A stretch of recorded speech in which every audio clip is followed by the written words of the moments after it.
반갑습니다. 한 주 잘 지내셨습니까? 어느새 오늘이 5월 마지막 주일입니다. 시간이 정말 정신없이 가는 것 같습니다. 특별히 5월은 더 그런 것 같습니다. 여러분들은 5월 이 한 달 어떻게 보내셨나요? 다음 주일은 우리 또 야외 예배를 드리죠. 식구는 많지 않지만 또 함께 야외에서 즐겁고 행복한 시간들을 가졌으면 좋겠습니다. 그리고 또 그동안 잘 나오지 못했던 이들이나 혹은 또 교회에 나오고 싶은 이들도 함께하는 그런 시간도 되기를 소망해 봅니다. 오늘은 사도행전 이제 28장 마지막 장의 말씀을 함께 살펴보려 합니다.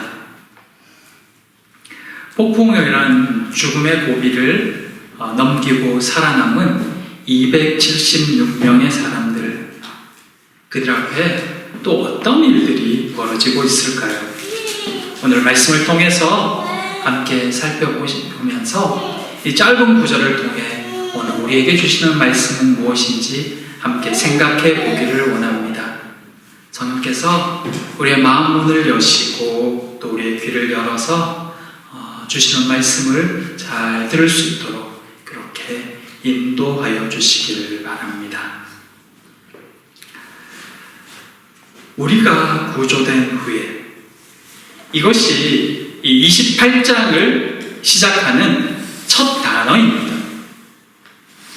그들은 이 바다의 폭풍과 또 배의 난파에도 불구하고 한 사람의 희생 없이 모두 살아날 수 있었습니다.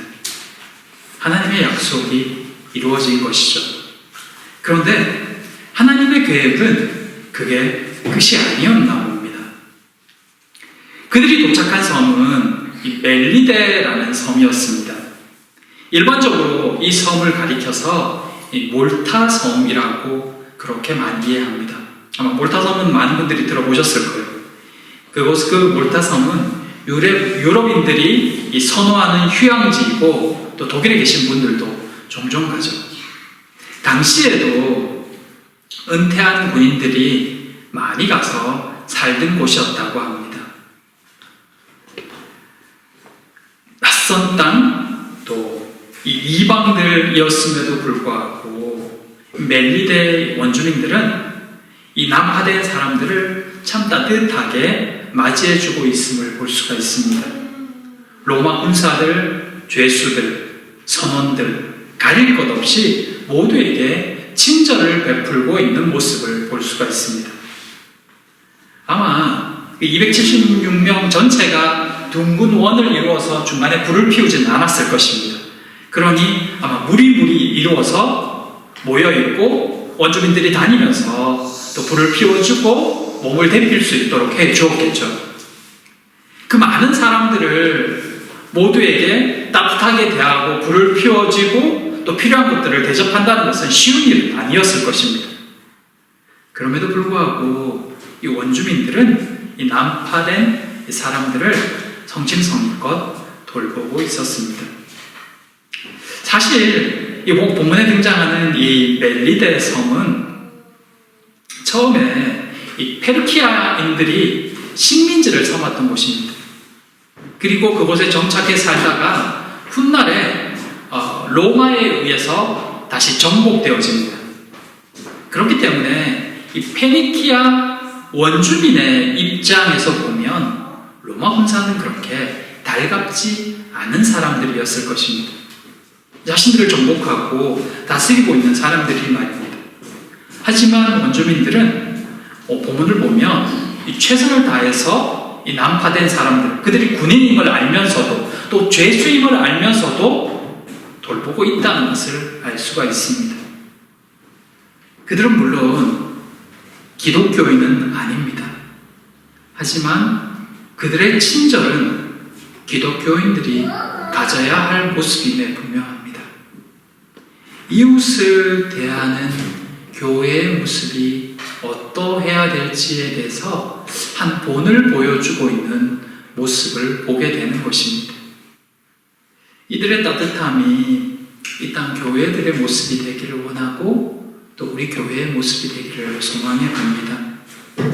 이웃을 생각하고 공동체를 또 사랑하며 이웃에게 다가갈 수 있는 그런 모습이 우리 가운데도 또 이 땅의 교회들 가운데도 있기를 본문을 통해서 다시 한번 소망하게 되는 것 같습니다. 원주민들은 이 성심성의껏 난파된 사람들을 돌보았습니다.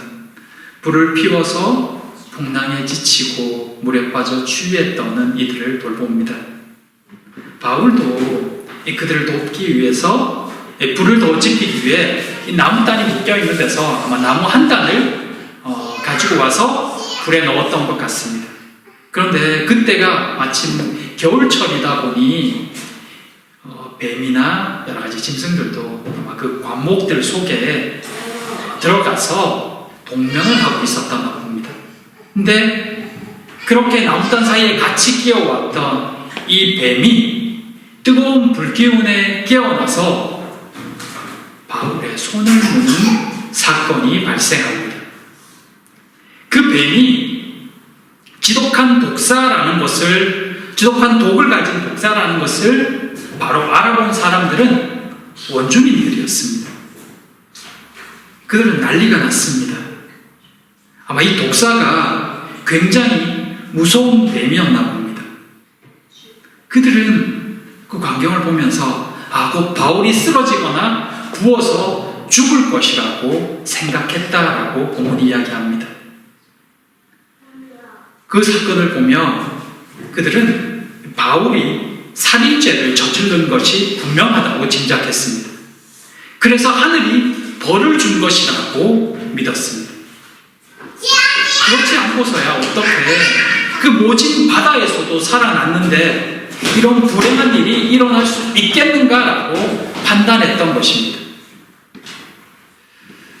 그들은 이렇게 표현합니다. 공의가 이루어졌다.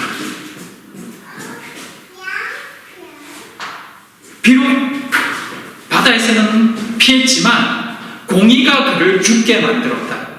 그게 그들의 판단이었습니다. 인과응보적 사고이죠. 그러면서 또 한편으로 많은 사람들도 동의하고 바라고 있는 바이기도 합니다. 선한 사람은 복을 받고 악인은 저주를 받고 이 바람대로 되지 않으면 사람들은 가끔씩 하늘을 원망하기도 합니다. 심지어는 하나님이 있느냐고 말하기도 합니다. 그러나 그들이 보는 바는, 세상이 보는 바는 상당히 단편적입니다. 오늘 이 원주민들이 바울에게 일어난 일을 보며 판단하는 것처럼 말입니다. 좋은 일이 일어나면 복받은 것이고 안 좋은 일이 일어나면 벌받은 것이고, 이 부분은 사실 참 어려운 이야기입니다. 사람들이 세상 살면서 두려워하는 것들이 여러 가지가 있는데 그 중에 이 한 부분들도, 이와 같은 일들도 사람들이 참 두려워합니다. 사람들이 정말 두려워하는 것은 내게 나쁜 일이 일어나는 것도 두려워하지만 그보다 더 걱정하는 게 뭐냐면 그 뒤에 따라오는 사람들의 평가입니다. 세상의 생각 속에 이 인과응보적 생각을 가지고 있기 때문에 안 좋은 일이 내게 일어나면 사람들이 뭐라고 말할까라는 그 생각 때문에 더 쉬쉬하며 안 좋은 일을 알리기를 꺼려하는 것도 사실이기 때문입니다. 다른 사람들이 알게 되면 저 사람 혹 벌받아서 그런가 아닌가, 또는 뭔가 잘못한 일이 있어서 그런 일이 일어나는 것이다 등등, 그런 말이 무서워서 심지어 기독교인조차도 기도가 필요한 일임에도 불구하고 남들에게 말하기를 꺼려하고 자꾸 숨기게 되는 일이 발생합니다. 하나님께 벌받아서 그런 거야 라고 남들이 말할까봐 걱정 걱정돼서 말입니다. 그러다가 정말 중요한 때를 놓치기도 하고 심지어는 대인기피증이 걸리기도 합니다. 그러나 우리가 분명히 기억해야 될 것은 우리의 인생이 하나님 손에 달려 있다는 것입니다. 우리가 두려워해야 할 것은 사람들의 생각 없이 하는 그 말이나 판단이 중요한 것이 아니라 하나님 앞에서 우리의 태도가 어떠한가입니다. 사람들은 쉽게 말합니다. 저 사람 벌 받아서 그래. 뭔가 잘못한 일이 있으니까 그렇지. 하지만 하나님은 그렇게 쉽게 사람들을 벌하시는 분이 아닙니다.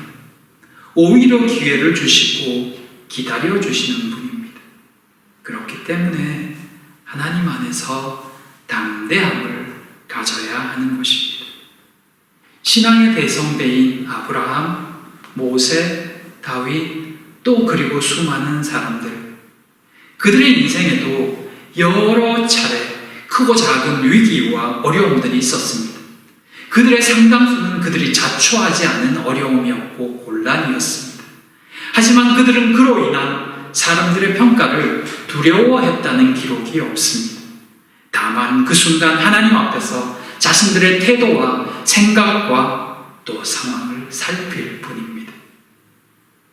늘 말씀드리지만 사람들의 평가는 시간이 지나면 사라집니다.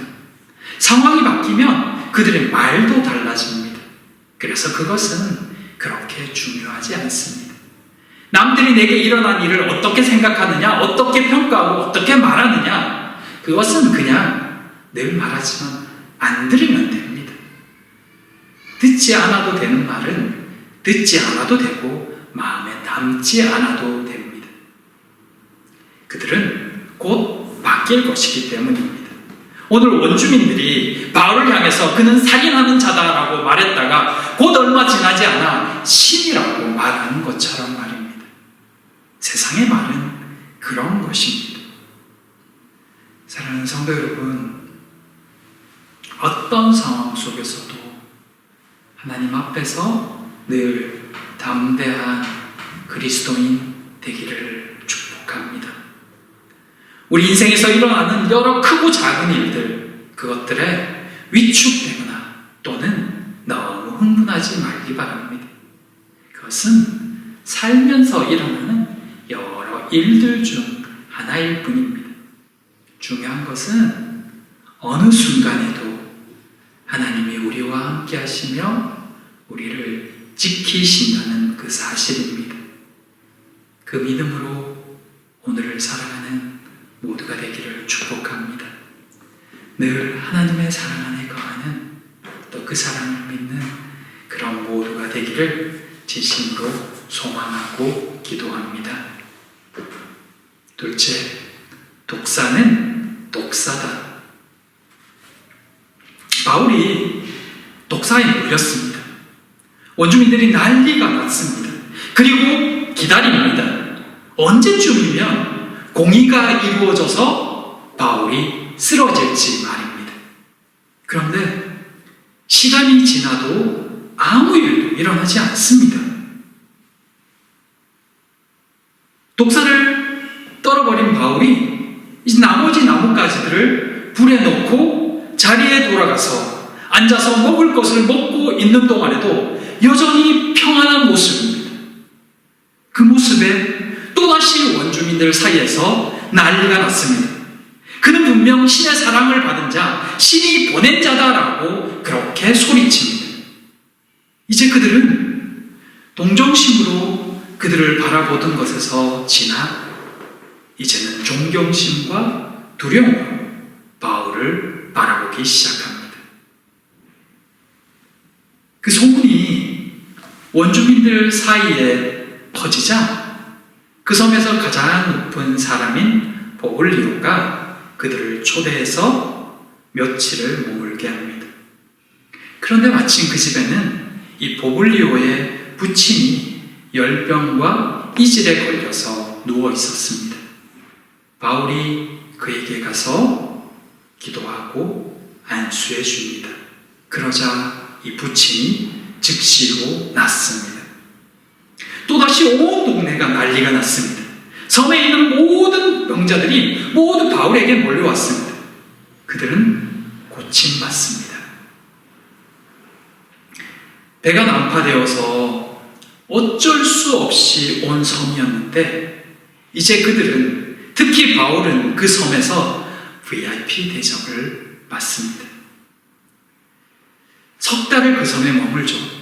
바울이 무엇을 했을까요? 당연히 복음을 전했을 것입니다.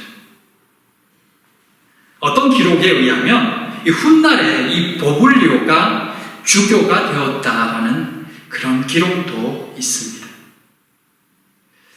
인생에 있어서 하나님의 손길이 미치지 않는 곳이 있을까요?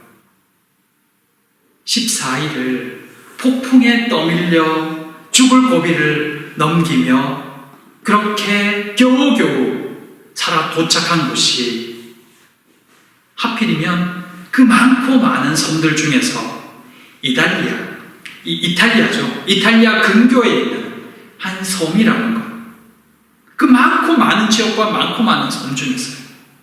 276명이 그 폭풍 속에서도 한 명도 생명의 상함이 없이 모두 살아날 수 있었다는 것. 독사의 무리는 세상에 보기에는 정말 지독히 재수 없는 일이 일어났지만 바울이 죽지 않아서 오히려 더 대접받으며 복음의 영향력이 퍼지게 되었다는 것. 모두가 기적이죠. 하나님의 돌보심입니다. 그죠? 하나님의 뜻이 없다면 어떻게 이런 일이 일어날 수 있겠습니까? 하지만 이왕이면 폭풍을 만나지 않고 고생도 하지 않고 로마로 갔으면 더 좋지 않았을까 하는 생각. 이왕이면 아프지도 병에 걸리지도 않았으면 더 좋았지 않았을까 하는. 이왕이면 수술하지 않았으면 더 좋았지 않았을까 하는. 이왕이면 우리 인생에 좋은 일만 일어났으면 더 좋았지 않았을까 하는. 이왕이면. 인생에 있어서 이왕이면이라고 말하고 싶은 여러 순간들, 여러 고난의 사건들, 일들. 누구나 우리 인생에 있어서 기적을 원하지 고난을 바라지는 않습니다. 그건 우리도 마찬가지일 것입니다. 이번에 아내의 수술을 앞두고 우리의 바람은 하나님이 기적 가운데, 기도하는 가운데 수술하지 않게 해주시는 것이었습니다. 이왕이면 수술하지 않게 되기를. 그래도 정말 감사하게 수술은 잘 끝났고 회복을 기다리고 있습니다. 그러면서 새삼 깨달은 것이 하나 있습니다. 우리 주위에 기도해 주시는 분들이 참 많구나 하는 것을 말입니다. 우리 성도님들은 말할 것도 없고 한국에서, 미국에서 진심으로 기도해 주시고 계시는 분들이 여러 분 계시다는 것. 한동안 잘 생각하지 못했던 많은 기도 동력자들이 있다는 사실. 우리는 이왕이면 수술하지 않기를 바랬지만 또한 이 일을 통해서 그동안 잊고 있었던 기도 동력자의 소중함을 새삼 깨닫게 되었고 사랑하는 성도들의 마음을 새삼 기억하게 되는, 느끼게 되는 그런 시간들이었던 것 같습니다. 그리고 이 수술이 아내가 더 건강해지는 계기가 되기를 또한 소망합니다. 사랑하는 성도 여러분, 우리가 원치 않는 고난, 또 원치 않는 일들은 있겠지만 그러나 의미 없는 고난은 없습니다. 우리 인생에서 일어나는 많은 일들, 기적과 고난, 하나님 안에 있을 때 그 모든 것이 다 우리를 하나님 앞으로 인도하는 도구가 됩니다. 고난은 피하고 싶고 기적은 많이 일어나기를 바라지만 고난이냐 기적이냐가 중요한 것이 아니라 그 어떤 상황들 속에서도 하나님이 우리를 붙들고 계시다는 것, 하나님이 그것을 통하여 영광 받으시기를 원한다는 것, 그것이 더 중요하다는 것입니다. 이 영광이 헬라어로 독사입니다. 묘한 의미더라고요. 독사에 물렸는데 그것을 통해서 하나님이 영광 받으셨어요. 우리 인생에 일어나는 많은 일들, 그 속에서도 하나님 영광 받으시고 복음의 확장이 일어날 줄 믿습니다. 우리 인생에 일어나는 고난이 하나님의 영광이 되고 기적이 또한 하나님의 영광이 될 때 비로소 고난도 기적도 그 본래의 의미를 회복하는 것입니다. 그것을 주신 하나님의 뜻이 이루어진다는 것입니다. 사랑하는 성도 여러분, 하나님 앞에 모두 오늘을 살기를 소망합니다. 어떤 일이 일어나도 또 앞으로 어떤 일이 일어난다 할지라도 그 속에 하나님이 계시다는 것을 믿음으로, 하나님이 함께 하신다는 것을 소망함으로, 감사함으로 그 시간을 살아가는 모두가 되었으면 좋겠습니다. 특별히 바라는 것은 바울처럼 그렇게 우리 인생에 일어나는 그 어떤 일도 하나님의 나라를 위해 사용해 주시기를 소망해 봅니다. 그 믿음과 소망으로 오늘을 살고 또 오늘을 기억하는 그런 우리 모든 성도님들 되시기를 진심으로 소망하고 기도합니다. 기도하겠습니다. 사랑과 은혜의 하나님, 말씀을 통해 우리 인생이 주님 앞에 있음을 다시 한번 깨닫습니다. 그 어떤 일도 하나님이 합력하여 선을 이루신다는 것을 다시 한번 고백합니다. 사랑하는 주의 자녀들 기억하여 주시옵소서. 인생의 고난 중에 있다면 더 힘을 내어 하나님을 바라보게 하시고, 하나님이 주신 기적을 경험하고 있다면 감사하며 하나님께 온전히 영광 돌리는 인생들 다 되게 하여 주시옵소서. 이 한 주도 그렇게 붙들어 주시기를 소망하오며 예수님 이름으로